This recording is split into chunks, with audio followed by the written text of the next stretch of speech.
이제 급매물이 등장하는 이유에 대해서 제가 6가지로 압축해서 알려드리도록 하겠습니다.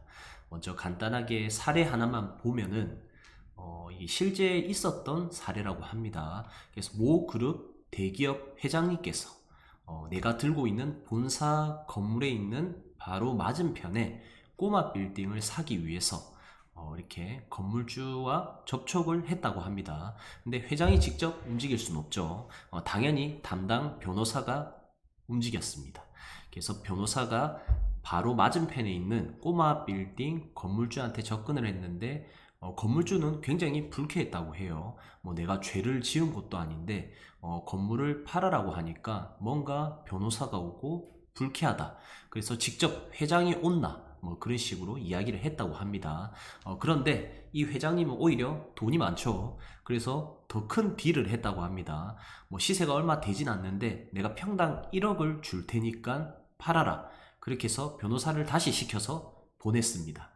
그런데 또 열받았죠. 건물주는 1조 아니면 절대 팔지 않겠다.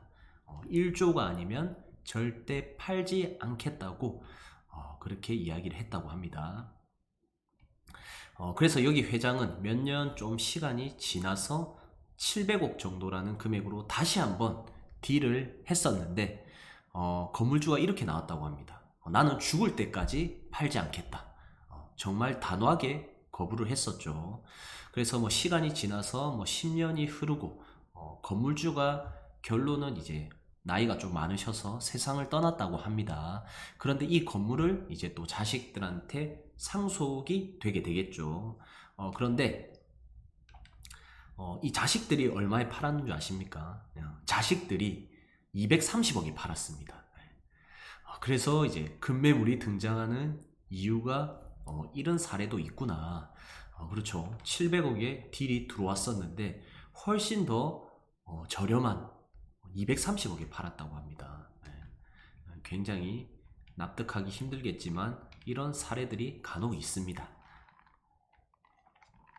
그래서 제가 오늘 총 6가지로 급매물이 등장하는 이유에 대해서 한번 살펴보는 시간을 갖겠습니다.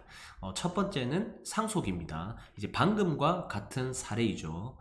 이제 갑자기 상속자가 돌아가셨을 경우에 형제 자매들이 빨리 처분하려고 정리하려고 하기 때문에 세금 때문에 그렇죠. 그래서 자연스럽게 저렴하게 시장에 나올 수밖에 없습니다. 보통 보면 시골에 이제 부모님 집터가 있었는데 보통 자식들은 광역시 대도심에 살 가능성이 높죠. 그렇기 때문에 뭐 시골집 해봤자 얼마 하지 않을 거라 생각하고 현지에 있는 부동산 한두 군데 이렇게 전화를 했는데 보통 부동산에서는 그래요. 물건을 뭐 후려친다 이렇게 표현을 하거든요. 가격을 거의 시세 대비 반값에 불렀는데 그게 이제 먹혀버리는 경우가 있습니다. 그래서 이럴 때는 보통 부동산에서 그 물건을 매입해서 시세대로 팔던지 혹은 친한 지인이나 손님에게 물건이 전달된다. 이렇게 보시면 될 것 같고요. 자, 두 번째는 이제 공동 소유입니다. 저 또한 마찬가지로 공동 투자를 굉장히 많이 해놓은 상태입니다. 자본적인 여력이 안 돼서 그런 경우도 있고 물론 명의 문제도 있습니다. 그런데 공동으로 소유하다가 시세 대비 급하게 처분하는 사례들이 굉장히 많다. 이렇게 보시면 됩니다.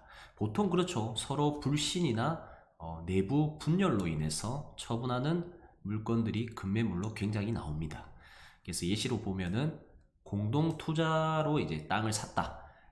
그래서 이제 과거 대비 시세가 3억 정도 올랐습니다.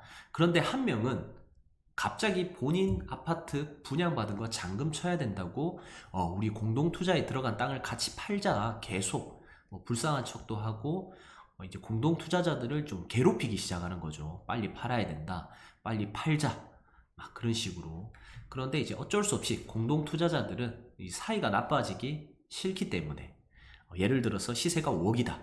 그러면 빠르게 팔기 위해서 4억에 내놓았는데 이렇게 바로 땅이 팔려버리는 이런 사례들도 있습니다.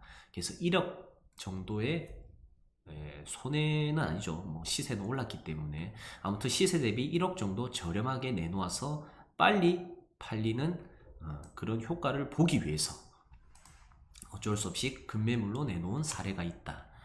이렇게 보시면 되고요. 다음 이제 세 번째입니다. 세 번째는 부부간의 이혼으로 헤어질 경우입니다. 이건 제가 실제 사례로서 굉장히 많이 봤던 사례입니다. 그래서 저도 이 내용을 좀 볼 때 많이 안타까웠는데, 보통 이혼할 때는 거의 이제 부부관계에서 앙숙이 된다고 합니다. 그래서 신경 쓸 것도 많고 스트레스도 굉장히 극심하고, 정말 이제 옆에 있는 이제 와이프가 꼴도 보기 싫고, 그러니까 그냥 싸게 던져버리는 곳이죠. 그래서 이거의 목적을 보면은 잔금을 빨리 치고 정리하는 게 목적이기 때문에 잔금을 빨리 치는 하에 부동산에 상당히 싸게 내놓는다 보시면 됩니다. 이 부동산에서도 이제 이런 내용들을 알게 되면 가격을 더 깎으려고 하겠죠. 잔금을 일주일 안에 칠 거니까 시세 대비 거의 반값에 내놓아라, 그런 식으로. 그래서 이런 거는 조금 사례로서 굉장히 많이 있었던 사례이기 때문에 급매물이 많이 나오는 사례 중에 하나이지 않을까, 자, 이렇게 생각을 해보게 되고요.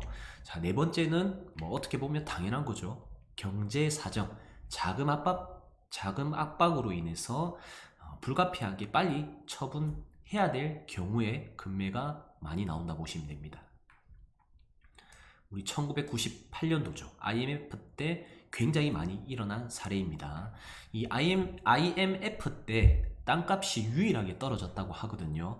제가 봤을 때는 이 기업들이 굉장히 많이 망했잖아요. 수백 개, 수천 개의 기업들이 망했는데, 이 공장 사장님들, 이런 사람들이 다 땅을 가지고 있었는데 잘 운영하다 망하다 보니까 이걸 수습하기 위해서 본인 땅을 싸게 날려서 그때 가격이 하락하지 않았을까. 이 역사적으로 1998년 IMF 때 유일하게 땅값이 떨어졌습니다. 제가 생각하기에는 이런 사정 때문에 지표상 땅값이 떨어지지 않았을까. 이 대기업들이나 이 고위 공직자들, 공장 사장님들, 사업가들 전부 특징이 땅을 가지고 있거든요. 그래서 이때 자금 압박 때문에 다 던진 거죠, 싸게. 그래서 지표상 좀 떨어지지 않았을까 생각도 합니다. 또는 개인 사정 여러 가지가 있죠. 아들이 갑자기 사업을 말아먹었다. 그래서 돈이 급하게 필요해서 빨리 수습하기 위해서 싸게 내놓은 경우, 아들이 사고를 친 경우, 갑자기 아들이 큰 사업을 한다고 돈이 필요하다고 하는 경우, 이러한 사례들이 굉장히 있습니다. 이것도 충분히 일어날 수 있는 사례이기 때문에 이제 급매물이 나오는 이유 중에 하나이지 않을까, 자, 이렇게 생각이 되고요. 자, 다음 다섯 번째로 보면 세금 회피 목적 또는 이 신앙 문제도 있습니다. 이번에 이제 LH 사건 때문에 이제 공무원분들이 또는 공기업에 계시는 분들이 혹시나 이제 감사를 당할까봐 조금 무서워서 본인의 들고 있는 땅을 싸게 처분해달라고 매도 전화가 굉장히 많이 왔었습니다. 이거 실제 있었던 사례거든요. 공무원들도 땅을 사도 상관은 없겠죠. 근데 이제 공무원 관련, 공기업 관련 LH 사건 이슈가 터지면서 괜히 그냥 본인이 들고 있는 게 찝찝한 거죠. 그래서 급하게 던져서 싸게 나온 물건들이 꽤 있었습니다. 그거 잡으신 분들이 이제 돈을 벌 수 있게 되겠죠. 항상 보면 위기가 기회다. 자, 이런 내용들이 여기에서 나오는 것 같습니다. 그리고 이제 신앙 문제도 있는데, 이거는 이제 제가 직접 겪었던 문제입니다. 제가 직접 제 아시는 분이 겪었어요. 점을 보러 갔는데 본인 들고 있는 땅 때문에 부모님이 아프다, 아들이 아프다, 이런 것 때문에 땅을 빨리 팔아야 된다. 그때 이제 폐가를 샀던 분이셨거든요. 이제 좋은 입지, 굉장히 좋은 입지에 메인도로 접해 있는 폐가를 샀는데 뭔가 이제 신수를 보러 갔는데 이 폐가 때문에 뭔가 본인의 일이 안 풀린다, 그런 식으로 이야기를 이제 점쟁이 분께서 하셨나 봅니다. 그래서 굉장히 싸게 던졌어요. 이게 거의 그냥 산 가격에, 과거 3년 전 가격에 던졌기 때문에 바로 팔리게 되는 겁니다. 이제 급매죠, 이게. 이때 막 일시불 계약 조건, 그런 게 붙었었습니다. 그 정도로 가격이 좋았고 일시불로 계약을 해도 사야 되는 그런 물건이었기 때문에 이런 거는 바로 거래가 끝나버린 그런 실제 사례도 있었습니다. 신앙 문제, 이런 문제도 있구나. 이렇게 좀 생각을 해보시면 되고요. 자, 다음은 이제 마지막입니다. 마지막은 굉장히 많은 사람들이 겪는 모습입니다. 현지 사정을 모르는 경우. 특히 이제 부모님들이 개발지에 있는 시골에 있다 그러면은 꼭 옆에서 잘 챙겨 주셔야 됩니다. 뭐 장기 해외 거주자나 뭐 농사만 짓고 살았던 이런 분들은 부동산에 대해서 무지하십니다. 전혀 모르거든요. 전혀 모르기 때문에 정말 좀 안타깝다 보시면 돼요. 네. 이제 뭐 부동산에서 작업을 하죠. 직접 찾아가서 평당 100만 원짜리를 실제 평당 20만 원까지 나이가 많으신 분들을 이렇게 좀 꼬임을 하셔가지고 이렇게 해서 물건을 받아서 본인이 사는 경우, 이런 경우도 있습니다. 그래서 항상 부모님이 계시면은 땅을 팔 때나 뭔가 부동산에 매도 그런 시점이 있으면 반드시 내한테 물어봐라. 그래서 조금 더 똑똑하신 자녀분들이 조금 움직여 주셔야 이렇게 문제가 생기지 않습니다. 자, 이제 정리를 해보면 이제 총 6가지가 있죠. 현지, 첫 번째가 상속, 두 번째가 공동 소유자에서 파토난 경우, 그 다음에 부부간의 이혼, 그 다음에 경제사정, 개인사정, 그 다음에 세금 회피, 신앙 문제, 마지막으로 현지 사정을 모르는 경우입니다. 참고로 이제 급매물 사시는 분들 보면은 운이 좋아서라기보다는 현장을 그만큼 자주 다니십니다. 자주 다니고 현장 중개업자분들도 굉장히 잘 알고 친합니다. 같이 밥도 많이 먹고 뭐 좀 더 나아가서는 술도 마시고 여행도 가시는 분들도 있더라고요. 그만큼 이제 좀 친한 관계가 되는 분들 위주로 이제 급매물이 가더라. 그리고 매수 조건도 이런 분들은 굉장히 구체적입니다. 뭐 전체 금액 얼마짜리, 그 다음에 어디 위치, 뭐 이렇게 요구하는 사항이 구체적이다. 그리고 이제 급매물이 출현됐을 때 즉시 중개업소로 달려가서 이제 거기에서 상담하고 바로 계약이 이루어지는 그런 모습들이 보일 수가 있습니다. 자, 이제 이러한 특징들이 있기 때문에 급매물을 잡기 위해서 자, 이러한 내용들이 있구나 이렇게 공부 한번 했으니까 여러분들도 좋은 급매물을 잡으셔서 이렇게 부자가 되셨으면 좋겠습니다.